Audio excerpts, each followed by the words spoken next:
welcome everyone out to Fairview Park Hospital. We have the privilege again to be able to speak to Don Avery, the CEO. Last time we spoke, Don, we left the program really with bragging on you for bringing in so many doctors. And so during April, our Healthcare Appreciation Month, we want to be able to come back and speak to you because of the work that you've done, but you really defer a lot of credit also to the community, don't you? Well, that's true. And before I get into that, let me thank you. I thank you for continuing to recognize the impact healthcare has here, for coming by the hospital and talking. Ron, I always enjoy talking to you, whether it's here or someplace else, but thanks for coming out here and doing this. Your TV station reaches a lot of folks, and you're pretty much reaching the same market that we're reaching. So thanks for being helping us be a part of what you're doing, and you being a part of what we're doing. So. Recruitment, nobody can take credit for that. I do think that the leader of any organization needs to be involved with that process, whether it's a hospital or a business, because that leader essentially is selling their product, their business. And if I feel strong enough about Fairview Park Hospital, about Dublin, then I ought to be able to talk about that. But the reality is we're recruiting families. We're not just recruiting a physician. We're recruiting the physician's spouse, we're recruiting their kids, and we typically include the spouse, and even in that first trip when they come to meet us, and we'll involve people in the community. The natural assumption is, well, we're going to involve a realtor. Absolutely, and we try and use all the realtors. We rotate amongst them, but we involve bankers oftentimes. We will. Our folks will take them to the schools so they can see the schools and talk to the teachers and the leadership of the schools. That's a big part of it. And when they're here, we do put on a bit of a dog and pony show. We'll eat locally and give them a tour. Sometimes I actually have that physician with me and give them a tour of the community and introduce them to folks. So the reality is the community recruits our physicians. So. And in looking at that, we often don't realize the impact that everyone has when someone comes to town. We don't know where they may stop. Convenience store. That's the truth. And it's funny because oftentimes we'll get feedback on that. Somebody will tell me in the community, say, hey, you had a doctor here visiting, I had a chance to meet them. And what's great is when a physician tells me that they were here and, while I was here, I went in this store. While I was here, I ate at this restaurant. And they sometimes will come in a day ahead of time, or they'll stay. And of course, we give them free time as well. And the local hotels that they stay in, whether that's a bed and breakfast downtown or whether that's a hotel out on by the interstate, those folks, in a sense, are part of our recruitment because they're talking about the community. And the interesting thing is the feedback I get from physicians and their families when they're here is, oh, you've got such a friendly community, or everybody was so friendly or welcomed us. And that's one thing Dublin does. We've noticed that when we came here and 11 years ago, is that people are proud to be from Dublin, and people are proud of their community. It's also why you see a lot of people who grew up here that come back. There's something about it. And part of it's a small town. Someone told me once, they said, you'll never be able to recruit to Dublin because doctors want to go to big cities. And there's some truth to that. I think a lot of doctors prefer a bigger population. But the reality is a lot of people are like you and me. They prefer to live in a smaller town where they can talk to their neighbors, and they know people when they go to the grocery store, and they, their friends are, their kids are going to school with their friends' kids, and all that kind of stuff. It's just, there's something about a smaller town. There's a lot of doctors that feel that way too. Yeah, you want a safe environment for your family. Yeah, you do. You want a place where, you can develop a relationship with your patients, I think. I think that's something else we offer. I think the 10-minute commute to work, mine's actually 5, but yeah. Some people, there's not long drives to get places here. Mm-hmm. And the reality is we've been very successful in recruiting lots of different specialties. There's a lot of specialties that we have represented that we didn't used to have. And what's happened is, Dublin is kind of a central part in Middle Georgia. In fact, I remember one time I was at Tractor Supply, and I was talking to a customer, and they were from Swainsboro, and I said, well, thanks for coming all the way to Dublin. They said, well, we don't have a Tractor Supply, and we really like it, so we come to Dublin. And while they're here, they had a meal and that sort of thing. And people come here for, whether it's Walmart or the restaurants downtown or Tractor Supply or who knows what they might come to Dublin for. And they often come here for their health care. And so as we draw from around Middle Georgia, our local businesses benefit from that as well. And so it is kind of a place where we're getting a lot of patients coming to Dublin because we're able to offer services here that some of the smaller communities around us are not able to offer. And that has been something that has been good for the physicians as well. They're going to be able to build a practice. At the same time, their family's going to be living in a place that's warm and comfortable and safe, as you said. So those are all good things, and people forget about that. Don, when you look at the past 10 years, you've averaged a doctor every 2 months to come through. Yeah, I didn't think of it that way.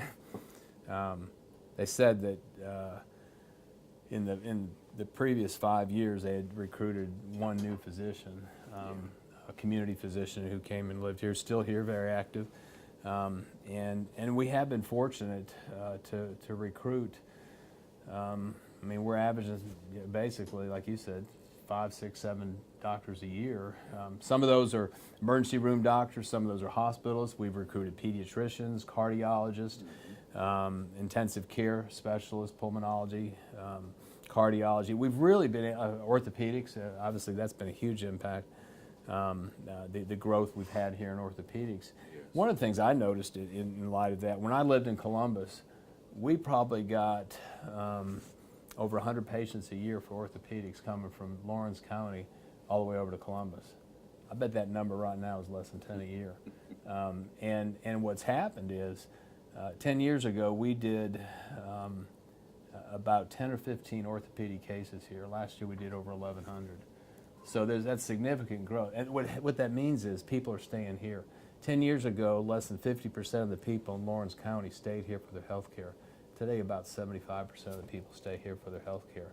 It's because we've been successful in recruiting doctors, and not just doctors, good doctors, well-trained physicians that they live here and they're taking care of patients here. And we do share some patients with some physicians with Macon, but they're just as committed to the patients here as they are over in Macon. So it's been good for us as a hospital, but I think most importantly it's been good for our population to be able to offer services that weren't previously available, and I would argue very good services. There's nothing here that I wouldn't have done myself or have my family or have my grandchildren have done to them. I don't want them to have those services, Right. but if they need them, they're here.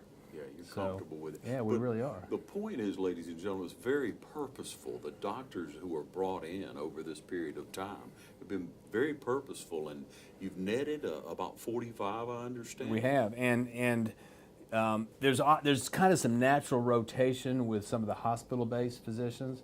Now we did have a pathologist for over 30 years, and Dr. Hoffer retired last year. And we do have a new pathologist, and it's interesting, Dr. Whitaker, and we had interviewed several, and we met Dr. Whitaker. I actually met her about, I guess, a year and a half or so ago, and I saw her name, so I called her and I said, I understand you might have an interest in here. I understand you're from the area. I said, is there any chance you're going to be in Middle Georgia during the holidays? And she said, yeah, I'm going to be visiting my family, and they live west of here during the holidays. And so I said, can we get together? And she came by and we met. We went and had lunch. I drove around town. We spent about half a day together. And she's our full-time pathologist now. And she's from Middle Georgia. I think there's a good chance Dr. Whitaker's going to stay and be a part of our community. And that's a big deal. So to be able to, again, bring in those kind of people, we have netted a big number, even though, like I started to say, you get some turnover in the ER business and the hospitalist. We have brought in a lot of specialists who have stayed and they're part of this community, and their kids go to our schools and they attend our churches, and as a result, we are offering services we didn't offer before, and in some cases we're offering more of those services. So, and we've got more to come. We have some new doctors joining us in a couple of weeks. We're going to be able to offer some new services in radiology, some interventional work that we had not previously done here.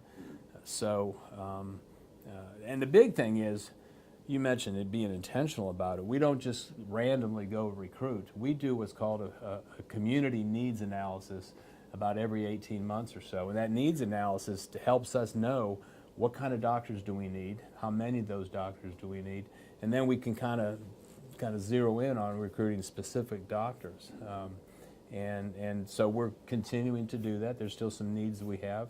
We're hoping to recruit a couple more GI doctors, another urologist perhaps. Dr. Hayes, a urologist, came on staff and is, very, very busy and probably needs a partner now. And GI, we have some needs for that. I think we'll probably recruit another orthopedist or two and another cardiologist. And they're not easy. It's hard to recruit today. There's a shortage of physicians nationwide. So we got to be very focused and very intentional about those that we recruit.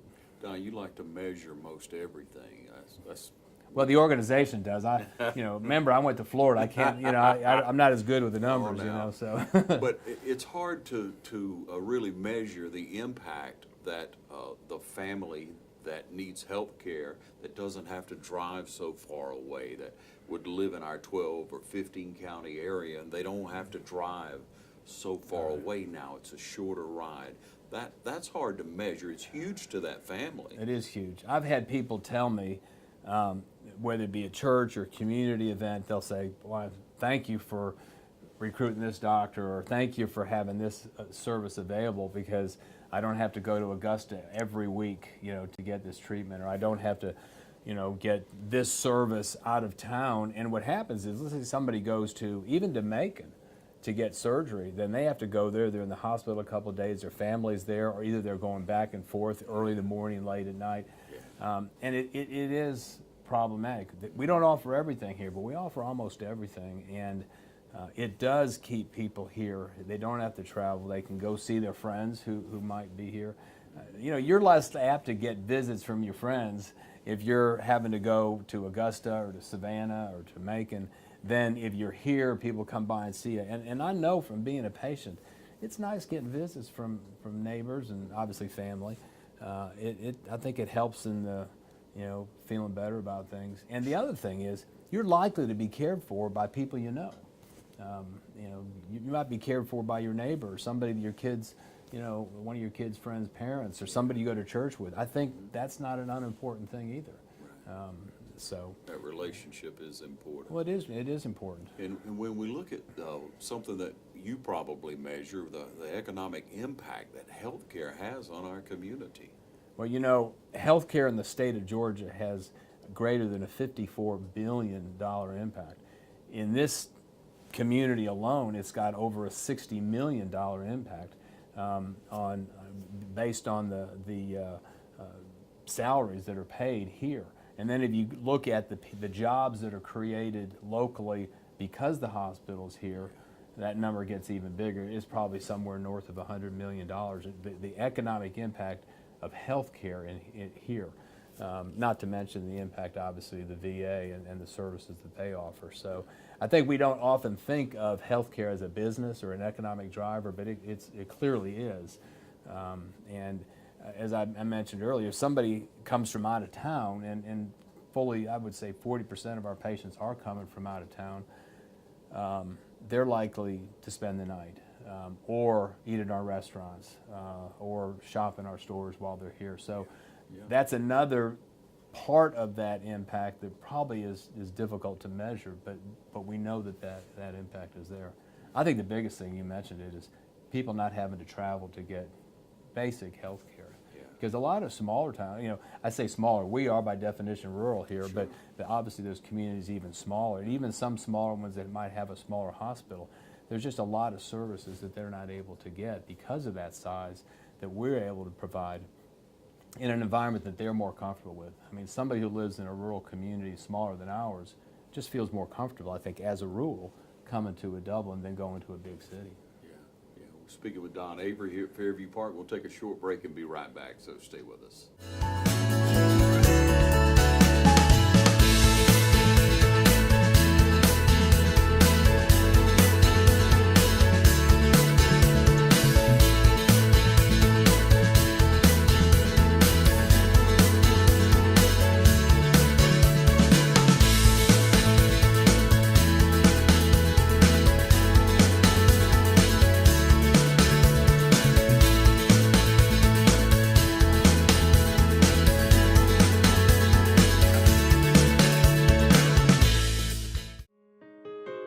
Portions of this program are brought to you by Fairview Park Hospital, a leader in healthcare for Dublin, Lawrence, and surrounding communities, providing specialty services through facilities such as our Sleep Center, Heart Center, and Women's Imaging Center.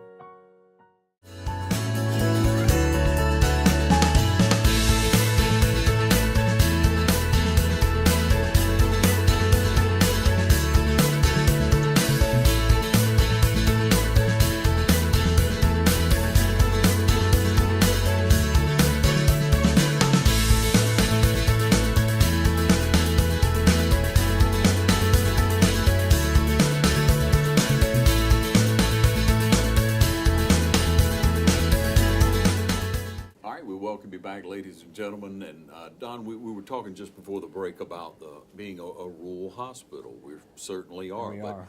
A lot of times we don't think of it that way because of the amount of doctors and physicians, specialists that we have at a hospital of good size. We look at counties around us which you deal with on a weekly basis, and their services are lacking, and a lot of them have been shut down in rural areas. Yeah, they have. It's a shame. We've seen, even since I've been here, a handful of hospitals in rural Georgia shut down just because they couldn't support in a community. And I guess an advantage that we have is we have a little bit bigger population, even though we're defined as rural. Yeah. But as a rural hospital, we can still be a referral hospital. So I kind of call ourselves a rural referral hospital. And when people think of referral hospitals, they think of the big hospitals, the Emory's, the Memorials of Savannah, or the big giant hospitals. Yeah. But the reality is we provide almost all the same services here. And so for somebody in some of these counties around us, so there's a 12 or 14 county area, Washington County or Bleckley County or Emmanuel County, anyways, Twiggs, and some of those counties around us, it's just a more natural fit for them to come here. And if we have those services and can make it easy for them, then we really do become a referral hospital. We have a transfer center, so you can call a number, and you call that number, let them know, they connect with us, and in most cases, we can take that referral. There's a couple things that we may not provide. We've even taken transfers from a smaller hospital, stabilize the patient, and then we've arranged to get them somewhere else because obviously, we have EMS services available here and a helicopter service available. We could transfer them if we are not able to care for them. The other thing that I think that being able to be where we are and our location is very nice. Obviously, we're at that intersection of 441 and 80 and 16. So there's a natural referral network there. But we maintain relationships on an ongoing basis with all these hospitals. I meet regularly. I spent a couple hours over at Dodge County this week at their hospital meeting with some folks there, and we do that regularly. I do it. We've got a couple of members of our staff that routinely does outreach to those hospitals, to physicians in those communities, just making sure that if there's any way we can support them. We obviously want to be a referral source, but there are many times we're providing services for them that they may not be able to get on their own. So it makes us a vital part of Dublin, Lawrence County, but it also makes us a pretty important organization for Middle Georgia. So that's how I hope we can serve folks, by being available to them. That's an area of healthcare of the services of Fairview Park I think that many people never realized. It's interesting how sometimes our own medical staff, I didn't know you offered that service. And sometimes I don't think we tell our story good enough, and we're doing a better job of that. We literally have two people full-time, one who spends most of her time reaching out to physicians in Lawrence County and another one to those counties around us. And we work with new physicians to help them get connected and take them out and help them meet other physicians.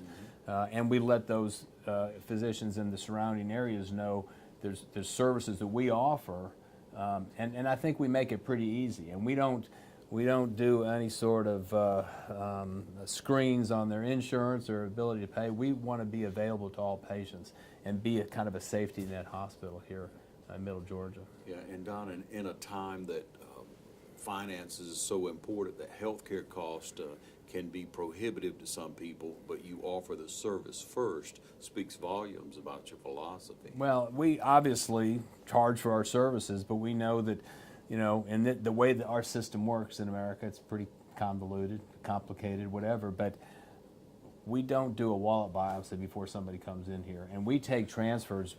When they call us for a transfer, we try and make our answer yes no matter what.